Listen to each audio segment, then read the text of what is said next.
everyone. Today I'm gonna share with you guys how to stop update in case, let's say, you have a presentation and then your computer just start updating for no reason.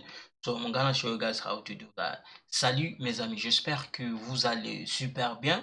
Mbote na bandeko nyonso boza kolanda ngai lelo na ko coach bino to ko enseigner bino ndenge nini okoki ko stopper omoni ezalaka nde soki nde tozongosala présentation mona kaka window na bandi ko update. Alors on lakisa bino ngo ndeni okoki ko stop yango oyo nazwa kosalela eza host machine.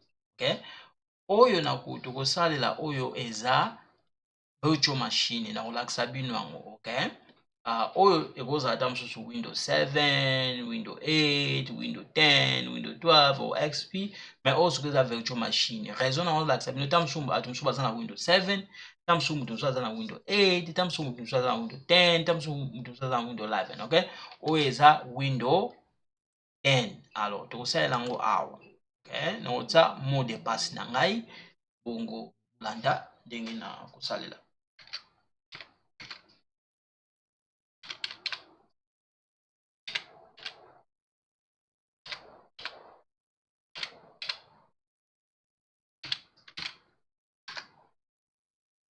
Yango alors tokotia mot de passe na tie yango na koti wana. Sikoyo eloko tokosala tokoya na biso awa, moni awa tokoya na biso awa, tokokoma na biso oyo,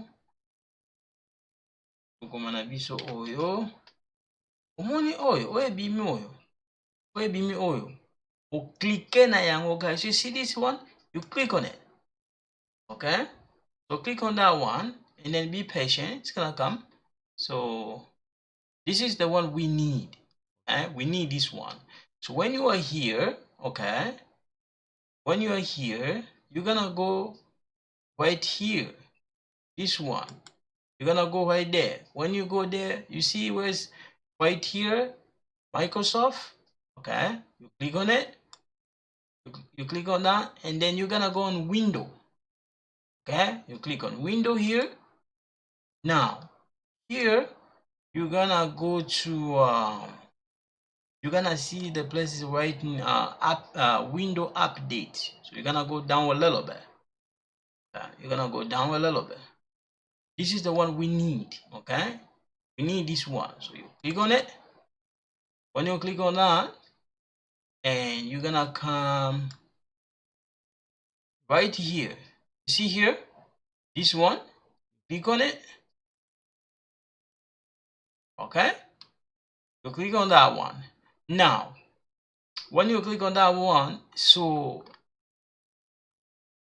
when you take a look, it's if you have no knowledge in computer, it's gonna be like kind of fuzzy. You won't understand what's going on. You know what I mean? So when you finish that, right? When you click on that and you finish, you disable that. So what you can do, I'm gonna explain a little bit in Lingala in case they don't get it. So naona zuluba, tukangana no oye awa ukomi na yo awa ukomi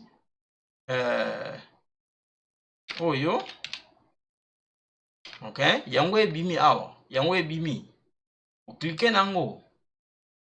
Okay, uklike na yango ebima soki ebimi ale oye siko awa uklike na oyo, oye awa place bakomi Microsoft uklike na yango, oye awa place bakomi Window uklike na yango, ale oya sikoyo na place bakomi Window update okita na mwa se kuna na Window update yango yo. Okay, uklike na yango ekememo awa soki ememi yo wana omona biloko mo ebele mais déjà na disable bango awa daya na disable bango soki otali nde nasalaki. Okay, daya na disable bango yango awa natie awa omoni yango na basalaka ndenge wana. Sikoyo soki osisi na ndenge wana oya na yo na kolakisa bino biloko mosusu après ndenge nini okoki ko enable bango. Alors sikoyo soki osisi wana oye awa na nini awa, awa oklike awa, awa omoni awa ozana besoin vraiment ya ko noba ndenge nini omoni soki ndeti